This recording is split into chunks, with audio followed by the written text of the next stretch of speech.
Shri second semester core 4 एक महत्वपूर्ण long question जहाँ होची अभिज्ञान शाकुंतलम एक महत्वपूर्ण लंग क्वेश्चन। अभिज्ञान शाकुंतलम जहाँ महाकवि कालिदासଙ୍କ द्वारा रचित एक विश्व प्रसिद्ध नाटक अटे। ओके, यार नायक किए? नायक होचंती राजा दुष्यंत एवं नायिका शकुंतला। ठीक अच्छे, से ही राजा दुष्यंत विषय रे यही लंग क्वेश्चन रे अच्छी।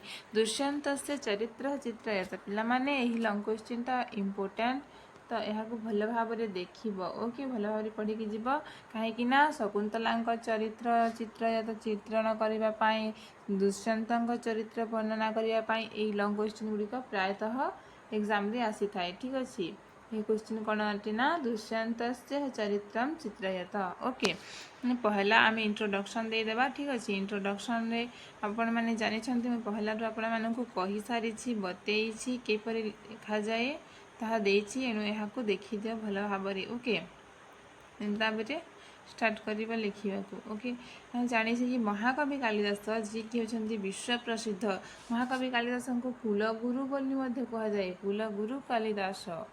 ओके, आमर संस्कृत साहित्य जगत गोटे अन्यत्र एक प्रतिभा से होती विश्वकवि भाव से जना।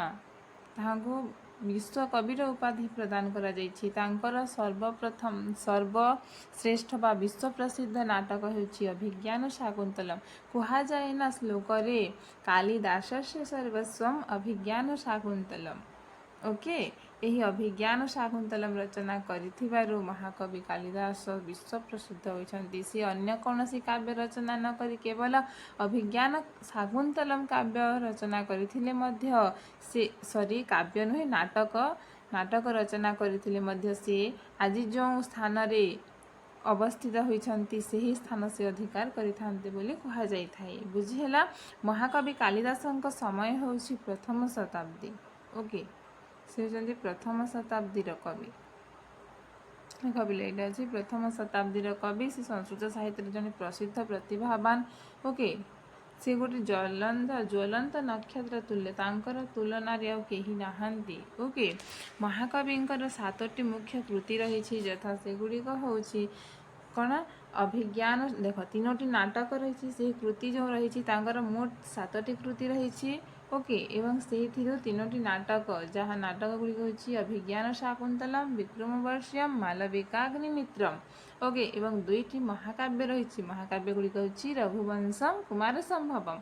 ओके, 2टी खंड काव्य जहाँ होछि मेघदूतम एवं ऋतुसंहार, जहाँ तुम्हें माने पढ़ुच। मेघदूतम पूर्व मेघ तुम्हें माने पढ़ुच ना, से किपरि से प्रकृति प्रेमी एवं उपमा अलंकार से प्रयोग करथांती ताहा तांको काव्य रे प्रतीयमान होइथाई। ओके, ऋतुसंहार मध्य 6टी ऋतुर जेउठारे एकत्रित समाहार वर्णित करा जाइछि।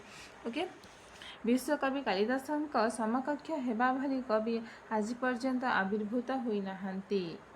महाकवि कालिदास विश्वकवि कालिदासଙ୍କ समकक्ष हेबा भली कवि आज पर्यंत आविर्भूत होई नाहंती।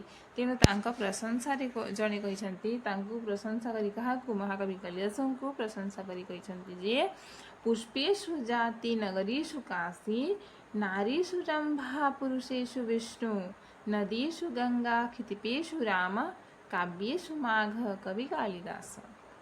अर्थात पिले पुष्प मध्य जाति, नगरी मध्य काशी, नारी मध्य रंभा, पुरुष मध्य विष्णु, नदी मध्य गंगा एवं क्षितिप अर्थात राजा मध्य राम होइछन्ति सर्वश्रेष्ठ। सेहीपरि काव्य मध्य अर्थात किए माघ अर्थात होछि आम शिशुपाल वध। महाकवि माघଙ୍କ द्वारा रचित होइथिबार माघ काव्य बोली कुहा जाई थाए। काव्य मध्य माघ काव्य होछि सर्वश्रेष्ठ एवं कालिदास होइछन्ति काव्य मध्य सर्वश्रेष्ठ होछि माघ काव्य बा शिशुपाल वधम एवं कवि मध्य होइछन्ति सर्वश्रेष्ठ किए महाकवि कालिदास। बुझिहेला, एही उक्तिटी तांको प्रशंसा रे कुहा जाइछि कहा महाकवि कालिदासଙ୍କ। ओके, यही महाकवि कालिदासଙ୍କ सर्वस्व होछि अभिज्ञान शाकुंतलम। कहली ना कालिदास से सर्वस्व अभिज्ञान शाकुंतलम यह कुहा जाइछि तांको।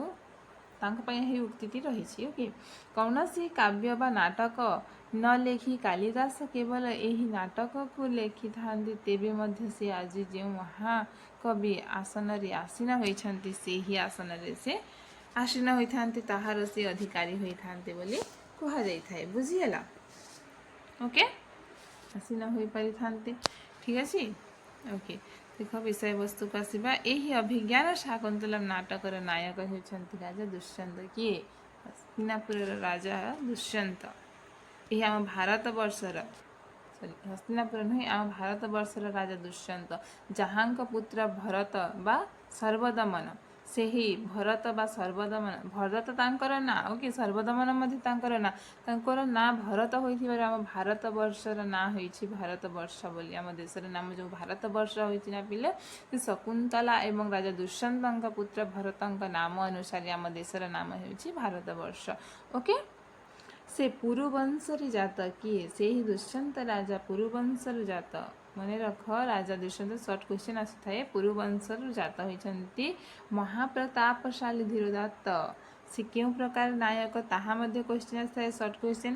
तेणुक लंग क्वेश्चन जब तुम मैंने भलरे प्रिपेयर होइछ ना तुम मैंने सर्ट क्वेश्चन को बहुत भलरे करि परिबो। ओके, तो देख पहला तो होछि राजा दुष्यंत नायक। देख नाटकर नायक किए? राजा दुष्यंत। ओके सॉरी टिके प्रोब्लेम होछि ना। से क्यों वंश रे जात? से होइछन्ति पुरुवंश रे जात। से पुरुवंशीय राजा दुष्यंत पुरुवंश रे जात। तांको वंश कण पुरुवंश।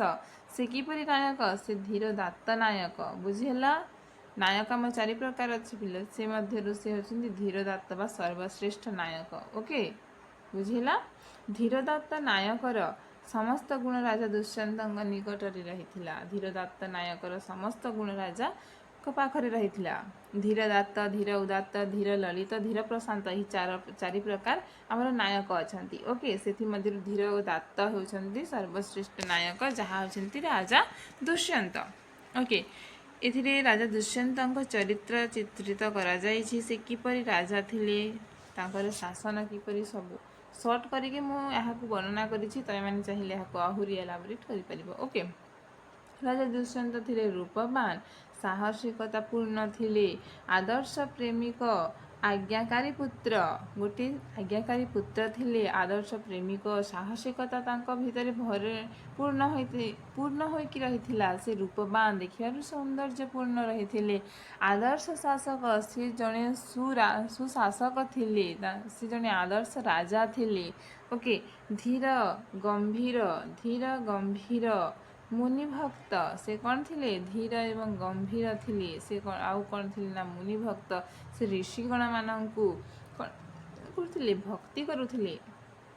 तांको प्रत्येक वाक्य को से शुणिथिले, तांकर कथा को से मानुथिले। यह कहा जाछि एथरे एही समस्त गुण राजा दुष्यंतଙ୍କ ठारे परिपूर्ण होई रहिछि। महाकवि कालिदास राजा दुष्यंतଙ୍କ चरित्र को लोकଙ୍କ निकट को आहुरी अत्यंत रमणीय करी चित्रित करिछन्ति। ओके, चित्रित करी उपस्थापना करिछन्ति। जेपरि दुष्यंतଙ୍କ बाह्य रूप मनो राजा दुष्यंतଙ୍କ बाह्य रूप मनोहर थिला, सेहिपरि तांको हृदय मध्य स्निग्ध कोमल तथा सुसंस्कृत थिला बोली एठारे उल्लेख करा जाइछि। तांको स्वभाव अत्यंत सरल ओ सरस। ठीक अछि, से थिले विनम्रता और कोमलतार प्रतिमूर्तिमंत पुरुष। राजा दुष्यंत किपरि थिले? विनम्र थिले। से कोमलता पूर्ण मूर्तिमंत थिले। दृढ़ता, धर्मनिष्ठ, कर्तव्यपरायणता दुष्यंतଙ୍କ चिर सहचर थिला। राजा दुष्यंत थिले दृढ़निष्ठ थिले, धर्मनिष्ठ थिले, कर्तव्यनिष्ठ थिले, कर्तव्यपरायण थिले। राजा दुष्यंतଙ୍କ ठारे एही समस्त गुण चिर सहचर भावरे रहिथिले। पिले माने एहाकु आपण माने बहुत एलाबोरेट करके लिखि पारिबे। एहाकु बुझी देबे कि राजा दुष्यंतଙ୍କର की गुण रहिथिला, तांको चरित्र किपरि थिला। ठीक अछि, एहाकु बुझीछ जेहेतु एहाकु भल भावरे आउरी बेसी लंबा करके लिखि पारिबो। ठीक अछि, एतिकी लिखि सारिला परे त माने कोन करबे ना गोटे କନକ୍ଲୁଜନଟି ଦେବ ଯେ ରାଜା ଦୁଷ୍ୟନ୍ତଙ୍କର ପ୍ରତିଭା କ'ଣ ଥିଲା। ଏହା ଯାହା ଲେଖିଲେ ଆମେ ମାନେ ଏହି ଅଭିଜ୍ଞାନ ଶାକୁନ୍ତଳ ନାଟକର ନାୟକ ରାଜା ଦୁଷ୍ୟନ୍ତ କେବଳ ଗୋଟିଏ ରାଜା ନଥିଲେ, ସେ ଗୋଟିଏ ଥିଲେ ଉତ୍ତମ ଶାସକ, ଗୋଟିଏ ଆଜ୍ଞାକାରୀ ପୁତ୍ର। ତାଙ୍କର ଗୁଣ ଚରିତ୍ରକୁ ଆମେ ଅନୁସରଣ କରିବା ଆବଶ୍ୟକ। ଗୋଟେ ସୁନାଗରିକ ସୁବ୍ୟକ୍ତିତ୍ୱ ଗଠନ କରିବା ଆବଶ୍ୟକ। ଏଥିରୁ ଆମେ ଶିକ୍ଷା ପାଇପାରୁ ଯେ ଆମେ କିପରି ଭାବରେ ଧର୍ମନିଷ୍ଠ ହୋଇପାରିବା, କିପରି ଦୃଢ଼ତାର ସହିତ ନିଜର କର୍ମ କରିପାରିବା, କର୍ତ୍ତବ୍ୟନିଷ୍ଠ ହେବା, କିପରି ବିନମ୍ର। ସେ ଗୋଟେ ରାଜା ହେଇକି ମଧ୍ୟ ବିନମ୍ର ଥିଲେ, କୋମଳ ଥିଲେ, ସରଳ ଥିଲେ। ତାଙ୍କଠାରୁ ଆମେ ସେହି ଗୁଣଗୁଡ଼ିକୁ ଆମେ ଏଠାରେ ଶିଖିପାରିବା। ଏହିପରି ଭାବରେ ଆମେ ଏଠାରେ ଗୋଟେ କନକ୍ଲୁଜନ୍, ସୁନ୍ଦର କନକ୍ଲୁଜନ୍ଟେ ଦେଇପାରିବା। ଠିକ୍ ଅଛି, ତ ଏତିକି ଥିଲା ଆଜି ପାଇଁ। ଯଦି ଭିଡ଼ିଓଟି ଭଲ ଲାଗିଛି ତାହେଲେ ଲାଇକ୍, ସେୟାର, ସବସ୍କ୍ରାଇବ୍ ନିଶ୍ଚିତ କରିବେ। ଧନ୍ୟବାଦ।